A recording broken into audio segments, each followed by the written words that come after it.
None other than Moshe Katri, Managing Director, Equity Research, ID Services and Payments at Wedbush Securities, joins us on the show right now. Moshe, hi, thanks for staying up and joining in today. What a pleasant surprise from Infosys, much unlike its IT peers so far. It's a big beat. What are you making of the numbers? Well, TCS had decent results, so that Infosys and the street is looking at this as an inflection point, specifically given the fact that you've had large deals won during the past 12 to 18 months, and these deals have not been converting into revenues. And it seems that we actually heard early June when we're in India that this is really starting, these deals are starting to convert into revenues in a more consistent way. And that means that second half will look better for some companies that have that exposure. Infosys, Cognizant, TCS, etc. All the companies that are focusing on what we call cost takeout deals should be in a pretty decent shape to see better revenue growth in the next few quarters because of that. So the excitement is about that inflection point. Remember, we've had a year and a half of dismal growth for the industry, and it seems that that growth is looking a bit better. That's the excitement about. Moshe, hi, this is Anisha joining the conversation as well. Do you think a lot of it is in the price already?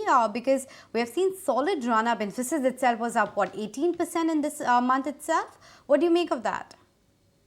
Well, first of all, the multiples are going to get re-rated just given the fact that earnings are going higher. That's number one. Number two, the run-up is not necessarily, reflective of people buying these names. They could be just short covering.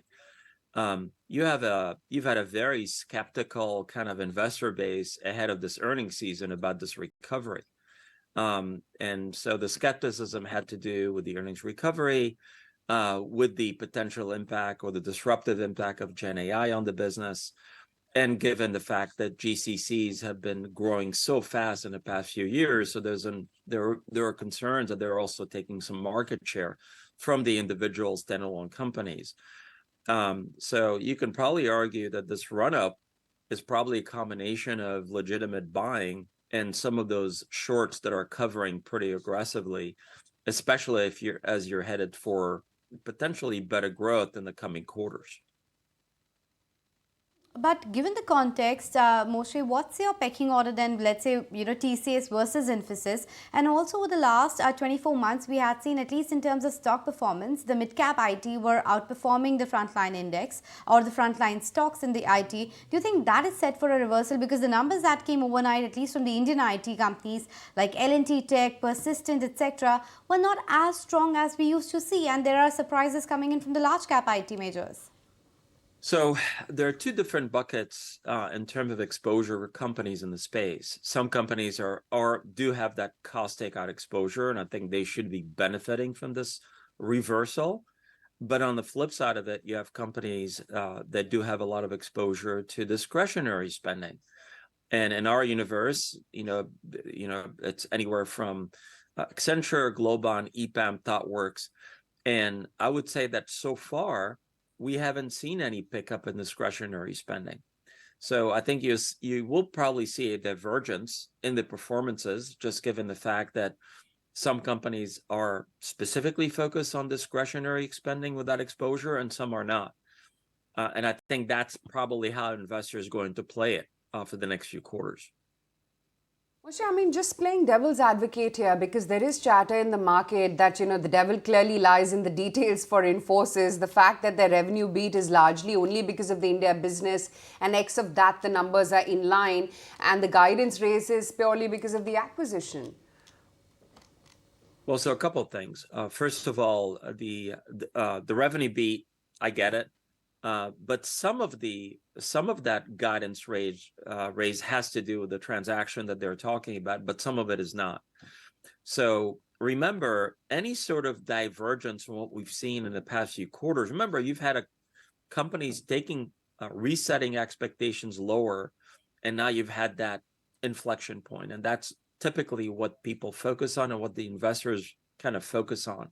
That's why we consider this as a positive inflection point for the space, especially given that ramp up in deals and conversion that we're seeing. That's the big deal.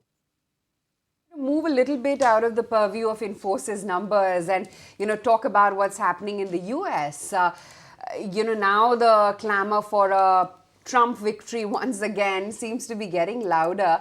What if he comes to power? What would it mean for Indian IT? Well, a couple of things. I keep on telling people the next thing that you have to worry about is going to be the budget cycle for calendar 25. There's some talk that if the Democrats win the presidential election, there's some conversation about raising the corporate tax rates. That creates uncertainty for budgets. So you can probably argue that a Republican president will probably be more favorable for the space and in general for the market, just given the fact that we probably won't see the corporate tax rate kind of moving higher. But again, the next data point for the space is going to be the November elections, because this will impact the budget cycle for calendar 25 for the space. Interesting. And Moshe, just before we let you go, you do track Wipro also closely. Tell me, what are you expecting there? What about the next quarter guidance? Are you expecting a meaningful upgrade there? So Wipro does have that consulting exposure. At this point, as I said, the discretionary piece for the business in general, for the industry, hasn't really picked up. And, in general, any company that has that exposure to cost takeout should benefit in terms of revenue conversion. So we'll have to wait and see about the numbers. But again, you have two different forces here that are working. Consulting, that's probably going to be kind of flattish in general for the industry. And then the cost takeout piece that should do a bit better. It's a pleasure having you on the show today and chatting with you. Thank you so much for taking the time out. Thank you. Okay, that's the view on Indian IT at large. And of course, Infosys seems like we're headed in for a very positive start. If you like this video, then like, share and subscribe to ET Now.